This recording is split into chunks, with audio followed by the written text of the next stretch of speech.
একটা ভিডিও দেখছিলাম, বুঝলো পিয়া, করছে যে মানুষের করছে যে একজনের নাম ধরে কয়, কয় যে হয়তো করছে হয় এ রোহান বেশি পাপ করিস না, তাহলে পরে মানুষের জন্ম দ্বিতীয়বার আর পাবো না।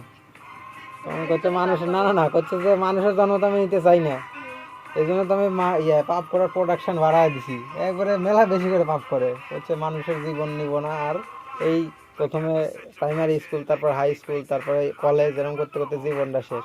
তার থেকে তো ভাই আমি পাখি হয়ে বাঁচবো, সকালবেলা ঘুমের থেকে উঠবো, উঠে তো 4-5টা পোকা খাবো, খায় আবার সারাদিন ঘুরিয়ে ঘুরিয়ে এসে রাতের বেলা ঘষলাম, সেই উদ্যোগ।